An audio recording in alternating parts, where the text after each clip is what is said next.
आज हम बात करेंगे एक हैरत अंगेज आबशार के हवाले से, जिसे खूनी आबशार भी कहा जाता है। लेकिन इस आबशार के हवाले से एक दूसरी जो हैरत अंगेज बात यह है कि इस जो आबशार की दरियाफ्त के बाद सियारों, सितारों और इस कायनात की खोज लगाने वाले साइंसदानों के लिए भी वो गैर मामूली साबित हुई। लेकिन क्यों, आज हम यही जानेंगे। नाजरीन, मैं हूं ज़ैड मलिक और आप देख रहे हैं प्रोग्राम सुराग रसां। नाजरीन, अंटार्कटिका के सहर अंगेज नज़ारों में एक ऐसी गैर मामूली आबशार भी है जिसे खूनी आबशार कहा जाता है। दूर से देखें तो ऐसे महसूस होता है जैसे खून की एक नदी बह रही है। ये आबशार अंटार्कटिका के मशरिक में टेलर ग्लेशियर से रिश्ती हुई एक बड़ी झील में गिरती है, जिसकी सतह बर्फ़ की चादर जैसी है। 1911 में अंटार्कटिका की मुहिम के दौरान बरतानवी मुहिमजू थॉमस ग्रिफ्थ ने पहली बार इस हैरान कुन आबशार को दरियाफ्त किया था। वो ये रंग देखकर दंग रह गए थे, क्योंकि उनके लिए ये काफ़ी अजीब था। उनके मुताबिक ये ऐसे ही था जैसे किसी ज़ख्म से तेज़ी से खून बह रहा हो। आगाज़ में साइंसदानों का ख्याल था कि शायद इस लाल रंग की वजह कुछ जरासूमें हैं।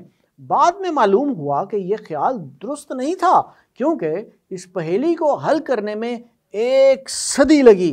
इस खूनी आबशार के मुनफरिद रंग की वजह के बारे में 1960 की दिहाई में साइंसदानों ने सुराग लगाया कि हाइड्रस फेरिक ऑक्साइड बर्फ़ के नीचे मौजूद है जो लाल रंग पैदा करता है। लेकिन ये मादनियात कहाँ से आई?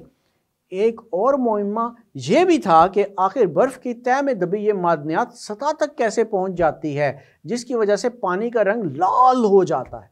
2009 में अमेरिका और बरतानिया के साइंसदानों की एक टीम ने दरियाफ्त किया कि दरअसल लाल रंग का पानी एक कदीम नमकीली झील से आता है जो तवील अरसे से बर्फ़ की तह में दबी हुई है।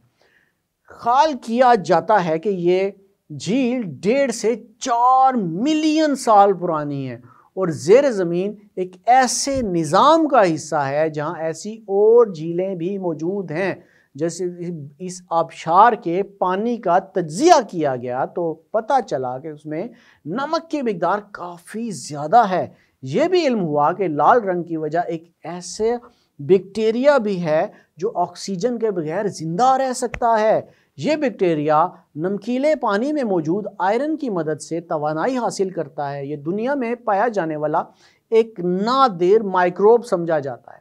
ख्याल किया जाता है कि यह बैक्टीरिया जो लाखों साल कदीम है, बाकी हयातियात से मुख्तलिफ है।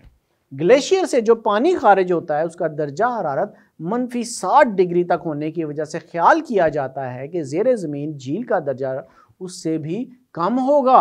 इसके बावजूद ये पानी जमता नहीं है। यही वजह है कि माहिरीन फल्कियात को इस जगह में दिलचस्पी है। उनका मानना है कि वो माइक्रोब जो इस पानी के रंग की वजह बनते हैं, शायद ऐसे दूसरे सियारों पर मौजूद जरासूमों के बारे में इल्म हासिल करने में मददगार साबित हों।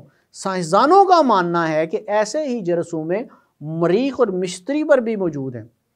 एक और सवाल जिसका जवाब तलाश करने में मदद मिल सकती है वो ये है कि ज़मीन पर मौजूद इब्तदाई हशरात में से चंद उस वक़्त कैसे ज़िंदा बचे जब पूरा कुर्राए अर्ज़ जमा हुआ था। वाज़ेह रहे कि स्नोबॉल अर्थ नामी साइंसी मफरूज़े के तहत एक ज़माने में पूरी ज़मीन बर्फ़ की तह से अट गई थी। हाल ही में अमेरिका की जॉन हॉपकिंस यूनिवर्सिटी ने इस आबशार में पाए जाने वाले ज़र्रात के तज्ज़िये पर तहकीक शाया की है। इस तहकीक में मालूम हुआ है कि उन ज़र्रात में ऐसी खसूसियात हैं जिनको मार्स एक्सप्लोरेशन रोवर्स जैसी जदीद टेक्नोलॉजी की मदद से भी मुकम्मल तौर पर नहीं देखा जा सकता। इस तहकीक के सरबराह डॉक्टर लेवी के मुताबिक खूनी आबशार में पाए जाने वाले मादनियात के ज़र्रात इंसानी खुलियों से 100 गुना छोटे हैं और उनमें काफ़ी आयरन मौजूद है। इसके अलावा सिलिकॉन, कैल्शियम, सोडियम भी मौजूद होते हैं और इंतहाई नमकीला पानी जब बर्फ़ से खारिज होता है तो फ़िज़ा में मौजूद ऑक्सीजन और ग्लेशियर की सतह पर मौजूद गर्म हवा से राबते में आता है और यूं लाल रंग जन्म लेता है।